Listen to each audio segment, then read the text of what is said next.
Jacoby, you said you always prepare as a starter, and you're ready for these moments when you get called on. Just kind of your mentality as you led practice today. Yeah, I mean, nothing's changed, and obviously I'm taking the bulk of the reps, so it's just my mentality. Is like I said, nothing changed from when I said Sunday that I feel like I'm a starter, so I prepare that way. So it's no difference in my preparation this week than it was last week. So if I tell you that it's going to be you this week, Say it again. so when did Flo give you the final nod that hey, it's going to be you this week? We talked about it today. So if I had told you when you're like 10 years old that at some point in your life you'd start at quarterback for the Dolphins, thinking back to your 10-year-old self, what would you have said or thought? Not a chance in hell that I would probably make it this far, but definitely not playing for the Dolphins. So yeah, it's pretty cool.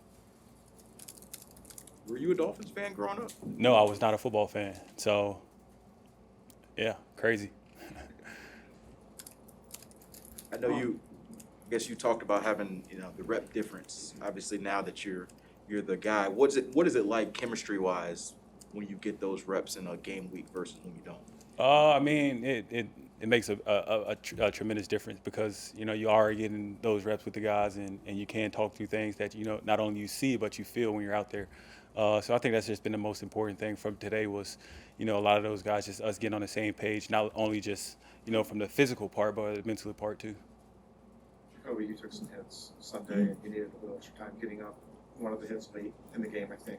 Really, how'd you come out of Sunday? Say that again? Physically, how did you come out of Sunday? I'm good. Like I said, I'm still standing with a smile. If I'm laying on the ground for a while, I just want to catch my breath. So it's nothing too dramatic. I'll get up next time faster though for you. So you weren't a football fan. You weren't a football fan at age 10. How did that evolution come along, and who made you into a? I mean, I still play football. I loved basketball. I had favorite football players, obviously, growing up. My older brothers played football, so that was just my way to stay connected with them, with our neighborhood friends. My mom made sure I played multiple sports, and I just thought I was going to concentrate on basketball, and then I stopped growing, so therefore I needed to take this a little serious. So that's what made me stop liking basketball. Jacoby, you said after the game Sunday you did not view yourself as a backup, you viewed yourself as a starter. Is that mentality what kept you going, say, through camp to be prepared for this moment?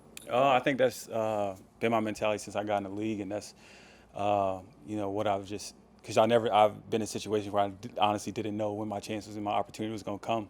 So I just wanted to make sure when I went out there I put my best foot forward, and just sticking with that mindset is put me in good situations. So Early in the 2019 season, I know it was 2 years ago, but when you were starting, you played very, very well in terms of touchdowns to interceptions percentage, team win-loss record.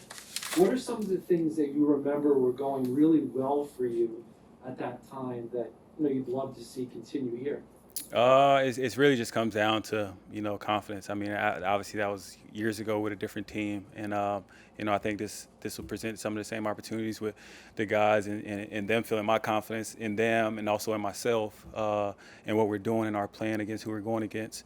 And I think that's the only thing that really matters is really about us. And then if we do what we're supposed to do to take care of ourselves, then that'll take care of what we need to take care of. What stands out to you about the Vegas defense? They're playing really well right now, obviously. And yeah, they're playing really well. They got a lot of good players. Obviously, their front is causing some havoc.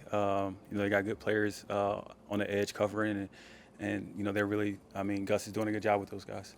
Do you remember watching how the Dolphins were able to win their game in Vegas last year? What was your reaction to that game? Well, when I was in Indy, we needed. I think we needed the Dolphins to win for us to go to the playoffs. So we definitely stayed up a little too late for that game. But yeah, I remember Fitz and Mac play. Hopefully, it doesn't come down to that. Left-handed quarterback versus right-handed quarterback. How much do things change for other guys on the offense, be it the line or receivers with the ball spins?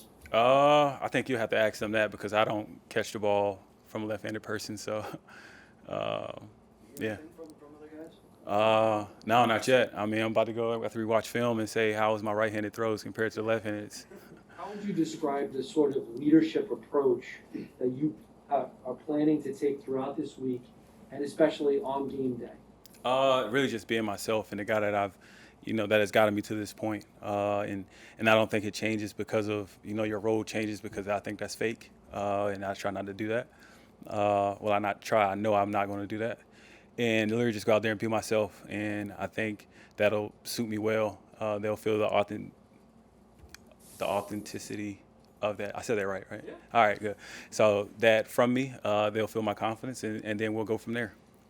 Kind of along those lines, you were smiling, you were smiling. Sunday when you were speaking, you were smiling. Now you obviously have this gregarious, outgoing personality. How much do you think that alone just rubs off on other guys? When you have a positive attitude towards something, that obviously has to help the people around you. I hope so. I mean, look, it was the second game of the season. I mean, we got a long season to go ahead, and the mindset is just, I mean, we're still finding things to get better at, and still trying to find our identity, and still trying to, go and continue our foundation and our bricks that's going to build this offense and this team. And I mean, we can't abandon those just because one thing happens in one game looks like that, because you're going to have those along the way. But you hope that once you go back and watch the film, you correct them, and you grow from that. Asked Bake a little bit ago about what stands out about you, and he mentioned the experience, the fact that you've seen a lot of things and defenses. What can your experience add to, this team with the young offense and young offensive line? Say it again. What can your experience add to this team with the young offense and young offensive line? I don't necessarily want to think about it more as experience, but I mean, just like me being who I am, hopefully that just adds a little bit of difference. And I mean, look, it's not my offense or Tua's offense. It's the team, and we're gonna go as the team goes, not as the quarterback position goes or whatever position goes. We're gonna go as we go, and that's what I relate to the guys. Like, that's what it's all about. It's not about who's starting at quarterback. It's about, us understanding the objective that week, and it's about us every week, and we got to go take care of our business. 2 final questions. Obviously, you had a run with the Colts as the guy there. What did you learn maybe from your time there that you maybe take here? That it is a long season. Man, like he alluded to earlier, like you had that success earlier in the year, and then we clearly fell off towards the end. But understanding, the highs and lows of the season, and understand that it is a process of still getting better, no matter which week it is, and whoever the opponent is, you still got to find ways to get better. And like I said, this is the 3rd game of the season, so we got a long way to go. Whenever there's pressure or sacks, fans and sometimes us media folks, we just point finger right at the offensive I know y'all line. do. It's Yeah, terrible. so I admit it. It's terrible. But what Stop. I'm wondering is, how can you help the offensive line and the offense limit the amount of pressure and or sacks? I think it comes down to, like you said, it's not the O-line, it's not the quarterback, it's all of us, it's the receivers, it's the running backs, it's tight ends, it's all of us playing a part in it.